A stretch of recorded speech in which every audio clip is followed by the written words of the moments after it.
Recorded Books and RB Digital present Shame by Salman Rushdie, narrated by Vikas Adam. Part 1. Escapes from the Mother Country. Chapter 1. The Dumb Waiter. In the remote border town of Q, which when seen from the air resembles nothing so much as an ill-proportioned dumbbell, there once lived 3 lovely and loving sisters.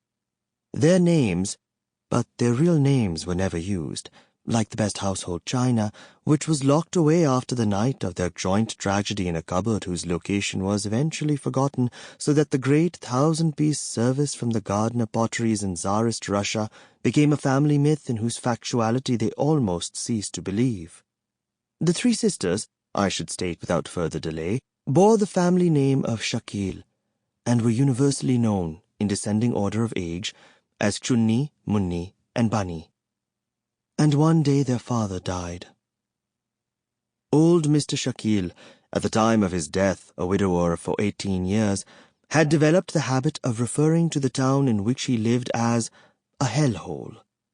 During his last delirium, he embarked on a ceaseless and largely incomprehensible monologue amidst whose turbid peregrinations the household servants could make out long passages of obscenity, oaths and curses of a ferocity that made the air boil violently around his bed. In this peroration, the embittered old recluse rehearsed his lifelong hatred for his hometown, now calling down demons to destroy the clutter of low, dun-colored, higgling and piggling edifices around the bazaar, now annihilating with his death-encrusted words the cool whitewashed smugness of the cantonment district. These were the 2 orbs of the town's dumbbell shape, Old Town and Kant, the former inhabited by the indigenous, colonized population, and the latter by the alien colonizers, the Angrez, or British sahibs. Old Shakil loathed both worlds, and had for many years remained immured in his high, fortress-like, gigantic residence which faced inwards to a well-like and lightless compound yard. The house was positioned beside an open maidan, and it was equidistant from the bazaar and the Kant.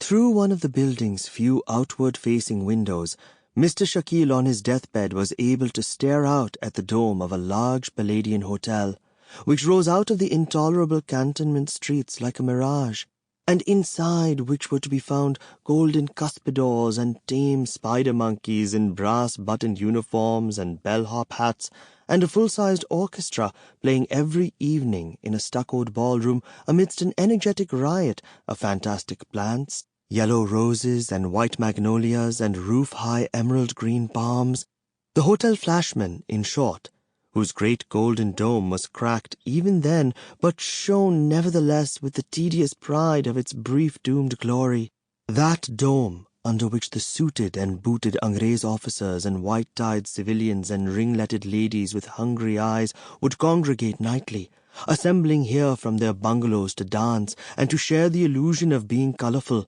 whereas in fact they were merely white, or actually grey, owing to the deleterious effect of that stony heat upon their frail cloud-nurtured skins, and also to their habit of drinking dark burgundies in the noonday insanity of the sun with a fine disregard for their livers. The old man heard the music of the imperialists issuing from the Golden Hotel, heavy with the gaiety of despair, and he cursed the Hotel of Dreams in a loud, clear voice. "Shut that window," he shouted, "so that I don't have to die listening to that racket." And when the old woman-servant Hashmat Bibi had fastened the shutters, he relaxed slightly and, summoning up the last reserves of his energy, altered the course of his fatal, delirious flow. "Come quickly!" Hashmat Bibi ran from the room, yelling for the old man's daughters. "Your father-ji is sending himself to the devil." Mr. Shakil, having dismissed the outside world, had turned the rage of his dying monologue against himself, calling eternal damnation down upon his soul. "God knows what got his goat," Hashmat despaired, "but he is going in an incorrect way." The widower had raised his children with the help of Parsi wet nurse. Sample complete. Ready to continue?